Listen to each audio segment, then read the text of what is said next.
It's been 23 years since 9/11 happened. 23 years in one day, the day after. I'm still trying to process. This is 2001. I'm still trying to process what happened the day before. Still trying to process how two planes attacked or flew into the Twin Towers. I'm still trying to process how a plane hit the Pentagon. I'm still trying to process how a plane crashed into the field in Pennsylvania. Now, I say I'm still trying to process because in 2001, it hadn't clicked that this happened. Yeah, I saw it on TV, but it hadn't clicked that this happened. I know some of y'all are like, why didn't you do this yesterday?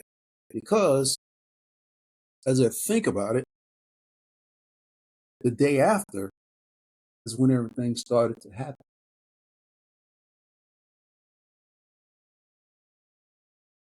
Because if I would have did it on 9/11, then I would have had to start off with me being at the house or the apartment that I stayed in at the time, cleaning up, not really knowing where my life is at, not really knowing where my relationship is at. But my phone rang. We had cell phones at that time, by the way. But my phone rang.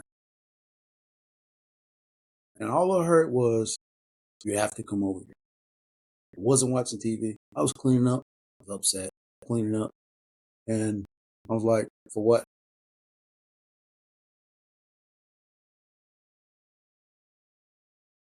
And my wife at the time was hysterical because they was watching the news.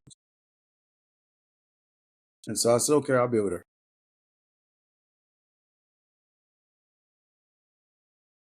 I'm in the military, so her thoughts was, he's about to deploy. He's about to go to war. My thought was, nah, I ain't never going to war.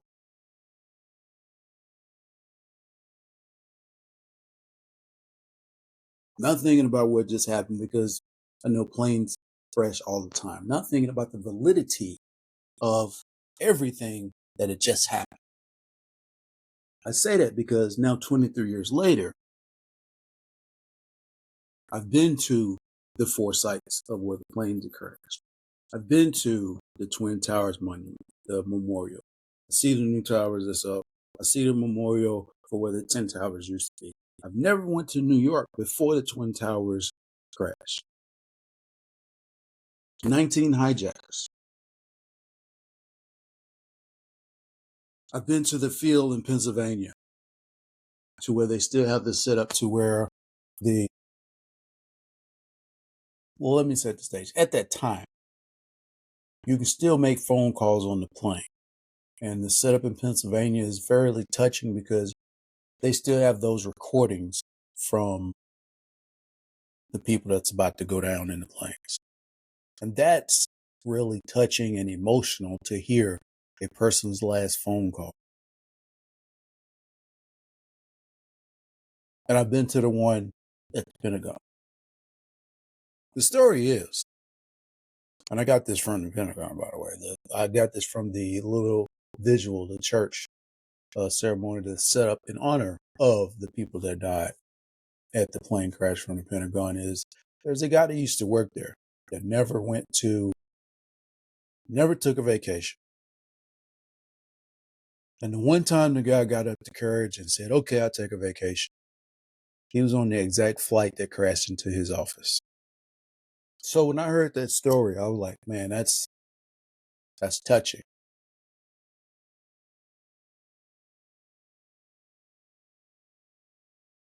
And so with 9/11 being Remembrance Day, I'm thinking, what did I do the day after?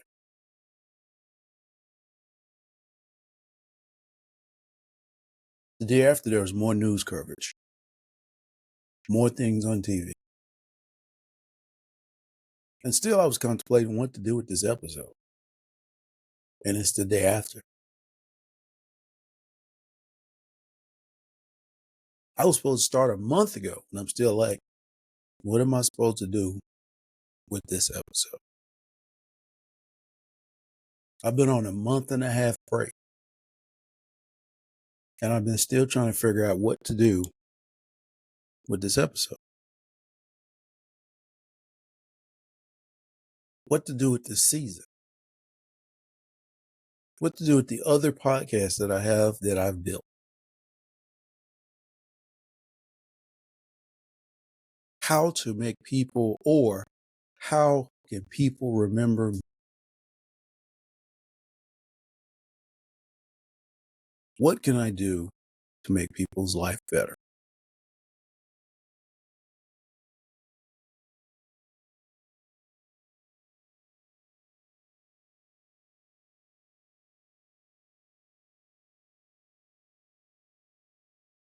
I live by the quote that I came up with a few years ago that it takes a lifetime.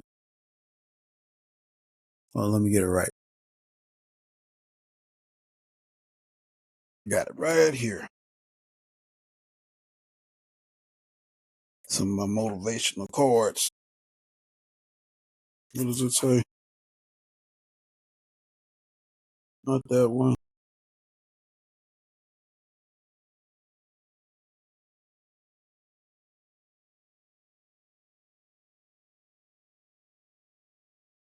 It's about experience.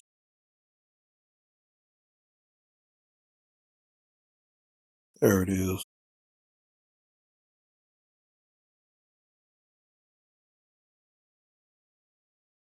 It says,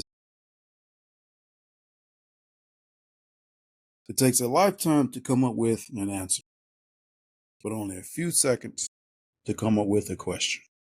There's an original quote by yourself, by the way. And on the back of it, I put think. Y'all see that? That's what's on the back of it, think. I don't know if y'all can see the quote, but part of my motivational card sets that I usually hand out. And I came up with that, but the rest of it, I came up with at a different time. Because I came up with, you got questions that you won't have the answer to because someone else has the answer to it. But you have to start the conversation to get the answer. So with this episode, I'm looking to start a bunch of conversations. I'm looking to start a bunch of questions. With this season, I'm going to have a bunch of questions. And for some of you, I'm going to have a bunch of answers. So join me as we do so.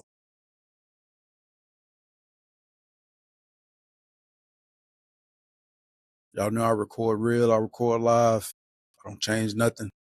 You may hear the TV in the background. You may hear the phone go off. You may hear the AC kick on.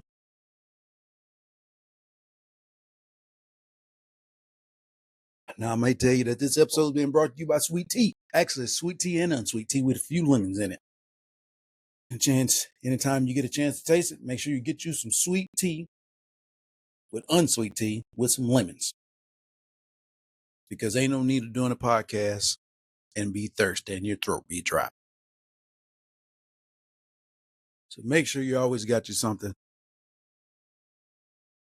to quench your thirst. So a lot done happened since the last time I talked to y'all.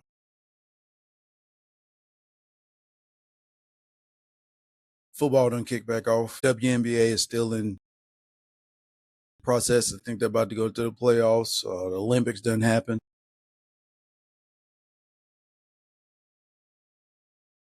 Presidential debate done kicked back up. But y'all know I don't talk about politics. I really don't even know if I'm going to air this episode. But if I do,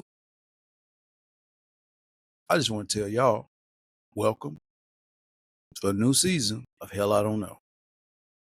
Because just like the title, I don't know what's going to happen. I don't know how the season's going to go. Just like I didn't know what I was going to do with this episode, it was in my title the entire time. What am I going to do? Hell, I don't know. But I just want y'all to enjoy the journey, enjoy the ride. Just stay tuned. Make sure you subscribe. Make sure you like it. Make sure you share it. Let's get it.